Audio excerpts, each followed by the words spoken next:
Cuán firme cimiento se ha dado a la fe de Dios en su eterna palabra de amor. Con el propósito de compartir con usted las inmutables verdades de la palabra de Dios, presentamos A través de la Biblia, un estudio detallado y sistemático de toda la Biblia que le ayudará a conocer lo que Dios ha revelado para nuestro provecho espiritual. Estos estudios bíblicos fueron diseñados y elaborados por el Dr. J. Vernon McGee, versado maestro de la Biblia, quien dedicó la mayor parte de su vida a la enseñanza clara y sencilla de la palabra de Dios. Acompáñenos, pues, mientras avanzamos en nuestro recorrido a través de la Biblia. Cuán firme cimiento la palabra de Dios. Es un gozo estar nuevamente con usted, amigo oyente, para traerle otro estudio de la serie A través de la Biblia.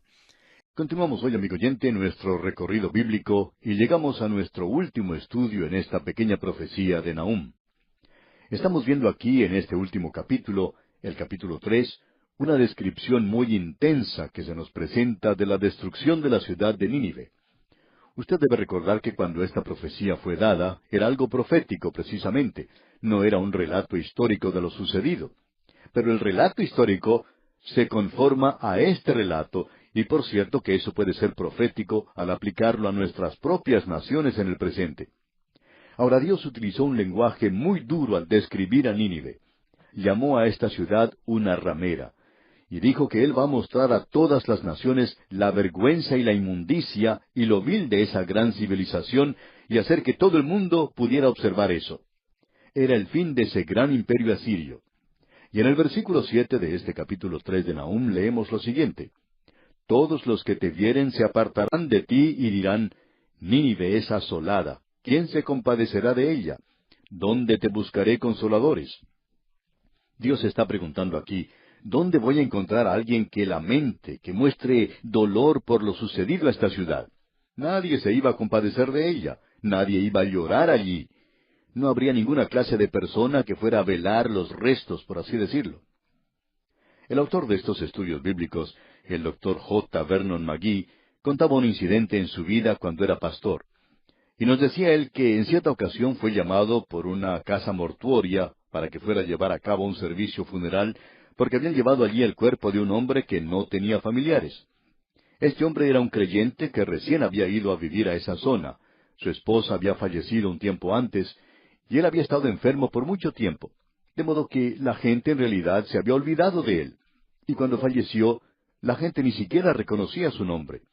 De modo que el Dr. McGee fue para llevar a cabo el servicio funeral, pero que no había allí nadie. Ninguna persona se había acercado. Era una de esas cosas tristes que podía ocurrir. Entonces decía el Dr. McGee que él llamó a todas las personas que trabajaban en la casa funeraria para que por lo menos ellos estuvieran presentes en esa reunión, en el servicio.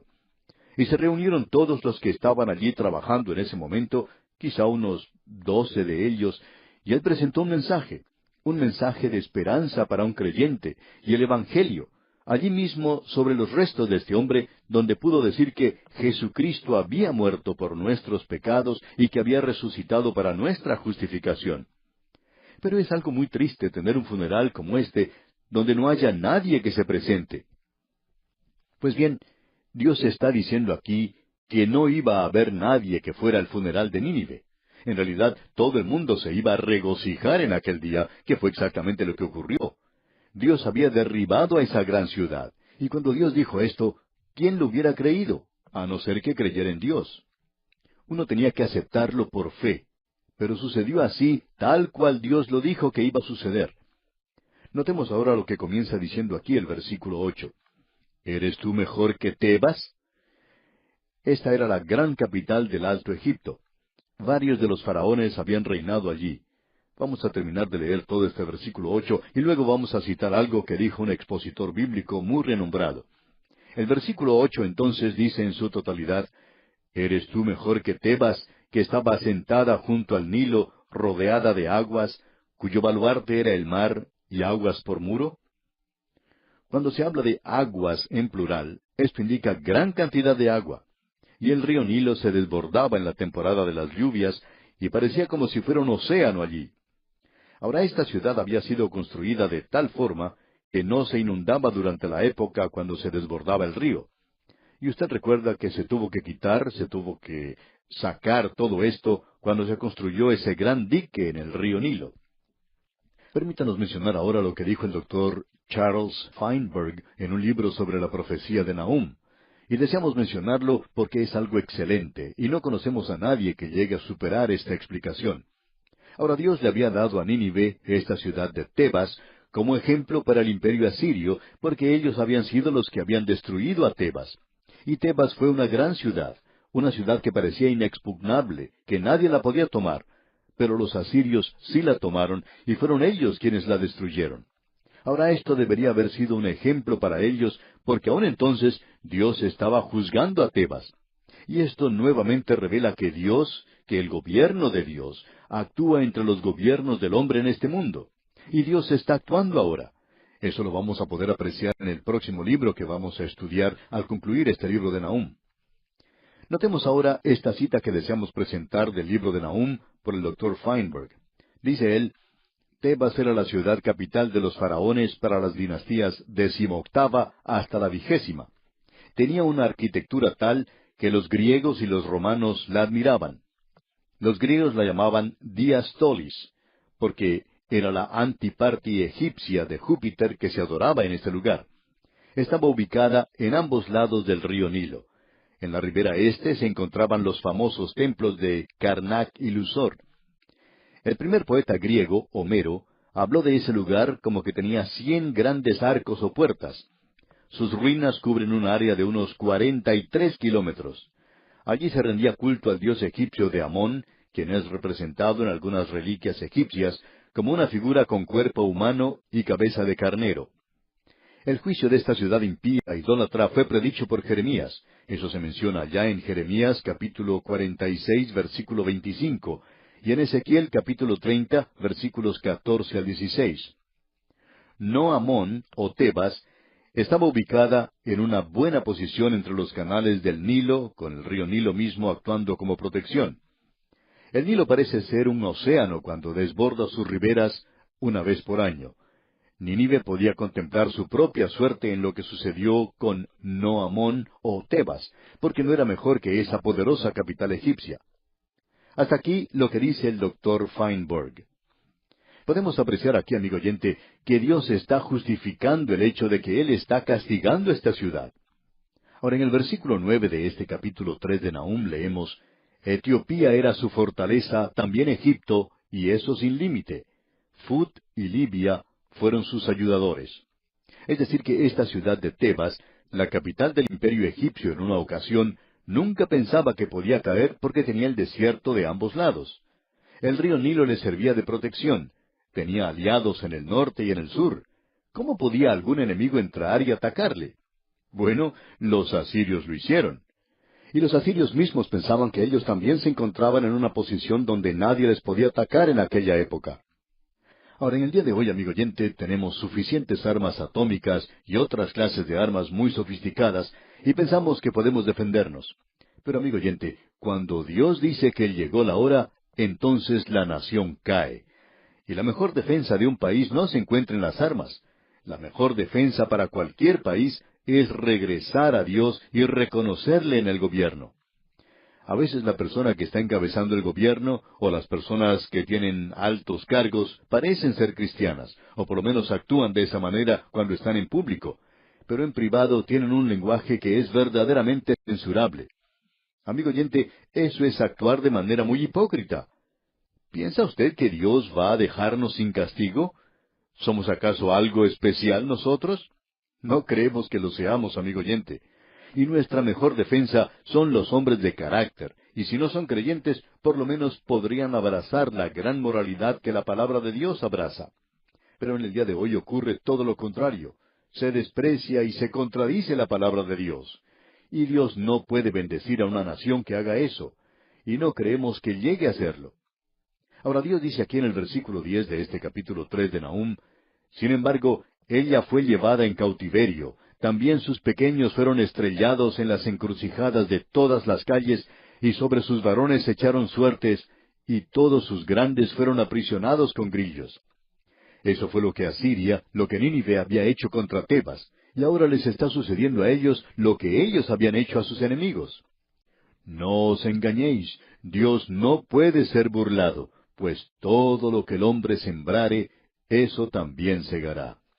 Y en el versículo 11 de este capítulo 3 de Nahum leemos, Tú también serás embriagada y serás encerrada, tú también buscarás refugio a causa del enemigo.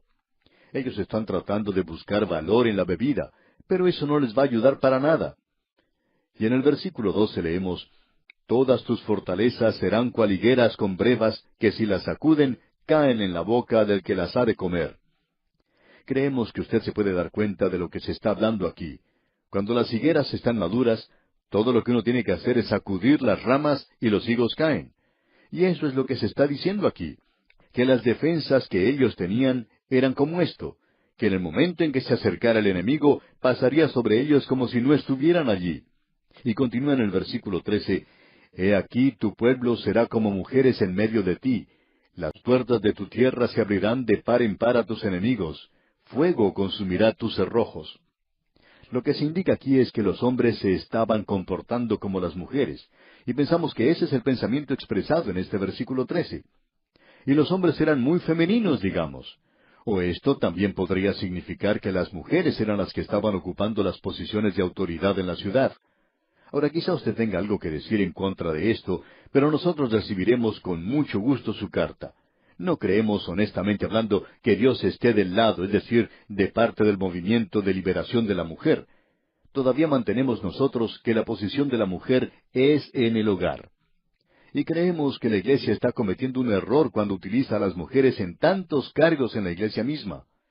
El primer lugar para la mujer no es el de enseñar una clase de escuela dominical.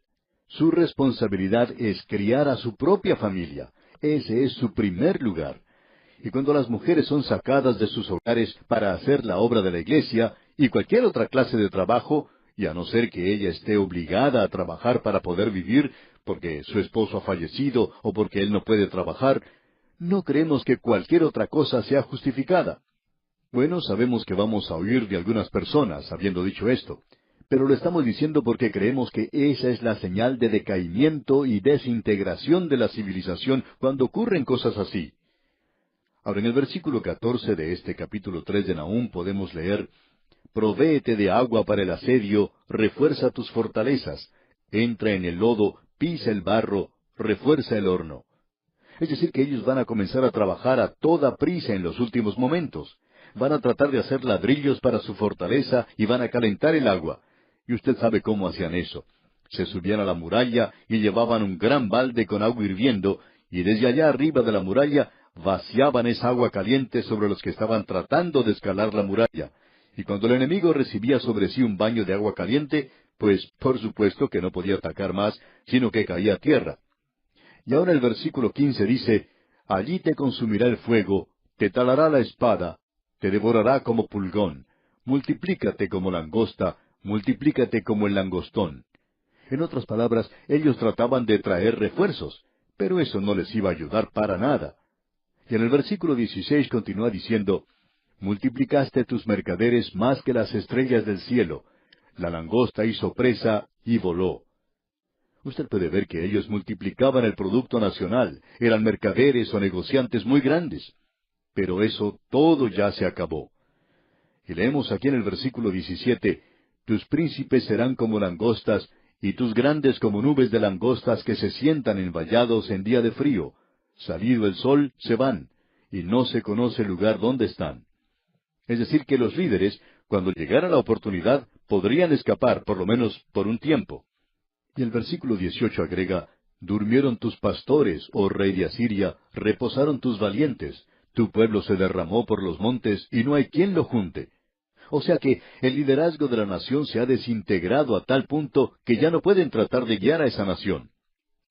Permítanos expresar algo ahora, amigo oyente, y queremos que usted nos entienda bien porque aquí no estamos hablando de política, no estamos hablando de ningún partido político, por cierto, pero queremos decir esto, que creemos que una de las grandes evidencias de la desintegración y deterioro de una nación es la falta de liderazgo a nivel nacional, así como también a nivel provincial, a nivel municipal y aún a nivel de comunidades pequeñas.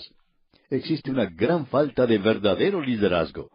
Ocupan esos lugares aquellos que pueden expresarse muy bien, con fluidez, aquellos que pueden prometer mucho y, por supuesto, el hombre rico también.